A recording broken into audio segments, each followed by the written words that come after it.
नमस्कार, आप देख रहे हैं 4 PM बिहार और मैं हूं अभिषेक मिश्रा। बिहार के पूर्व मुख्यमंत्री जीतन राम मांझी को ईडी की एंट्री चाहिए, ईडी की जांच चाहिए शिक्षकों की नियुक्ति को लेकर। देखिए, बिहार में शिक्षकों की नियुक्ति हुई है और बड़े पैमाने पर हुई है। इसको लेकर बवाल भी बड़ा ही है। जितने बड़े पैमाने पर शिक्षकों की नियुक्ति हुई है, और नियुक्ति नहीं कहेंगे उसको, अभी नियुक्ति पत्र दिया जाना बाकी है। 2 नवंबर को नीतीश कुमार जो नवनियुक्त शिक्षक होंगे उनको नियुक्ति पत्र देंगे।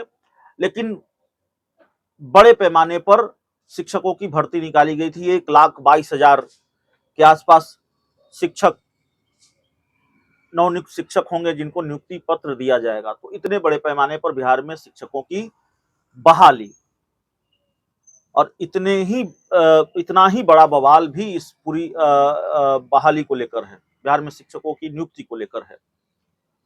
बिहार के पूर्व मुख्यमंत्री जीतन राम मांझी ये दावा कर रहे हैं, जो हमने आपको पहले भी बताया, कि लैंड फॉर जॉब जैसा घोटाला है बिहार में। शिक्षकों की नियुक्ति का घोटाला हुआ है, ये दावा है बिहार के पूर्व मुख्यमंत्री जीतन राम मांझी का। वो कह रहे हैं कि लैंड फॉर जॉब की तरह यहाँ मनी फॉर जॉब हो गया है, पैसे लेकर नौकरियां बांटी गई है, और उन्होंने इसकी जांच, उच्च स्तरीय जांच की मांग की है। लेकिन अब जीतन राम मांझी का एक और बड़ा बयान सामने आया है। मांझी ने कहा है कि अब इस मामले में ईडी की जांच होनी चाहिए। तो क्या कहा है वो हम आपको बताते हैं।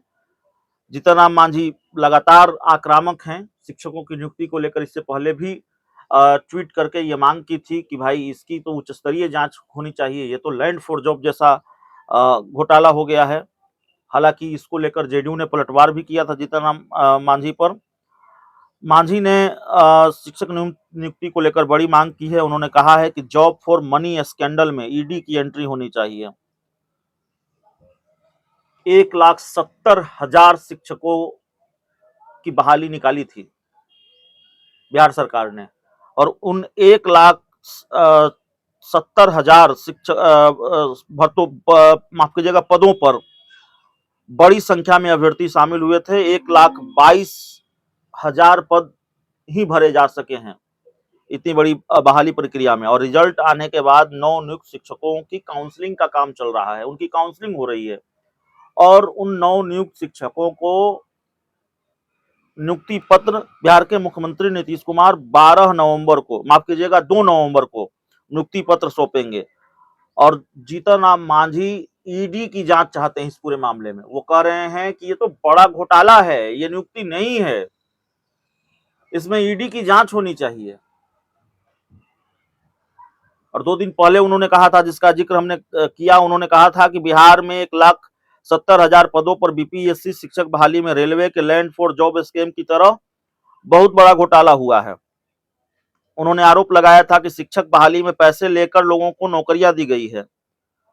इस घोटाले की जांच की मांग भी उन्होंने सरकार से की थी कि इस घोटाले की जांच होनी चाहिए। तो 2 दिन पहले कहा कि इस घोटाले की जांच होनी चाहिए, और अब वो कह रहे हैं कि ईडी से जांच होनी चाहिए। पहले उन्होंने कहा था कि उच्च स्तरीय जांच होनी चाहिए, और अब साफ तौर पर उन्होंने कहा है कि भाई ईडी से जांच होनी चाहिए। तो ईडी का जिक्र, सीबीआई का जिक्र जब जब भी अब होता है, तो देश की सियासत की गर्माहट बढ़ जाती है, बिहार की राजनीति की गर्माहट छोड़ दीजिए।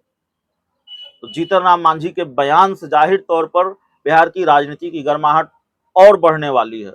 मौसम तो ठंडा है, मौसम का पारा गिरा है, गर्मी से राहत मिली है, ठंड का मौसम आ चला है। लेकिन बिहार की राजनीति में कोई ठंड का मौसम नहीं होता, यहाँ गर्मी ही गर्मी है। और वैसे भी चुनाव सर पर है, लोकसभा का चुनाव पहले और उसके बाद विधानसभा का चुनाव। तो फिर जाहिर है राजनीति और गरमाएगी। और क्या दूसरे मुद्दे, क्या शिक्षकों की नियुक्ति, शिक्षकों की बहाली, सियासत तो हर हाल में होनी है और हर बात पर होनी है। तो क्या जीतन राम मांझी की डिमांड पर बिहार में ईडी की एंट्री होगी। जीतन राम मांझी एनडीए में ही शामिल हैं, भारतीय जनता पार्टी के साथ हैं, तो ईडी की एंट्री होगी नहीं होगी ये देखना होगा। बहुत बहुत धन्यवाद।